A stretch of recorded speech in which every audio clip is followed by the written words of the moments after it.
ബിരുദ പഠനം 4 വർഷമാക്കുന്നതിന്റെ ഭാഗമായി MES സംസ്ഥാന യൂത്ത് വിംഗ് കമ്മിറ്റിയുടെ ആഭിമുഖ്യത്തിൽ ബോധവൽക്കരണം നടത്തി. സംസ്ഥാനതല ബോധവൽക്കരണ പരിപാടി MES കോളേജിൽ നടന്നു. ബിരുദ പഠനം 4 വർഷമായി മാറ്റുന്നതിന്റെ ഭാഗമായി രക്ഷിതാക്കൾക്കും വിദ്യാർത്ഥികൾക്കും ഉണ്ടാക്കുന്ന ആശങ്കകൾക്ക് പരിഹാരം കാണുന്നതിന്റെ ഭാഗമായാണ് ബോധവൽക്കരണം നടത്തിയത്. MES സംസ്ഥാന ട്രഷറർ OC സലാഹുദ്ദീൻ ബോധവൽക്കരണ പരിപാടി ഉദ്ഘാടനം ചെയ്തു. MES എന്ന പ്രസ്ഥാനം ആശങ്കയുടെ കണ്ടെത്തുന്ന വിഷയമാണ്. എന്തൊരു സംസാരം, ഞാൻ സംസ്ഥാന കമ്മിറ്റി കൂടുമ്പോൾ ജില്ലാ കമ്മിറ്റി കൂടുമ്പോൾ എവിടെ പോകുന്ന കുട്ടികൾ അത് കണ്ടെത്തി ഇവിടെയാണ്. അവിടെയൊക്കെ വിദേശത്ത് പോവുകയാണ് പഠിക്കാൻ. അവർ പഠിച്ചത് കാരണം എന്തായിരുന്നു?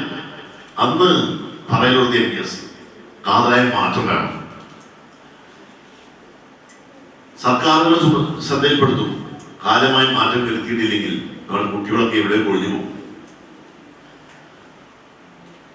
വിദേശത്ത് ഇന്റർനാഷണൽ ലെവലിൽ ഒരു വിദ്യാഭ്യാസ സംവിധാനത്തിൽ നാം ഇന്ത്യ രാജ്യം പുറകോട്ട് പോയാൽ വലിയ പ്രശ്നങ്ങളുണ്ടാവും. നമുക്കറിയാലോ, അതിലൊന്നാണ് 4 years course, 4 years degree course. അതിനെക്കുറിച്ച് പറയാൻ തയ്യാറില്ല. അതിനൊക്കെ ശക്തമായ നമ്മുടെ ഈ വിഷയത്തിൽ കോളേജ് പ്രിൻസിപ്പൽ ഡോക്ടർ അനസ് എടറത്ത് ബോധവൽക്കരണ ക്ലാസിന് നേതൃത്വം നൽകി. NCV news Ponnani.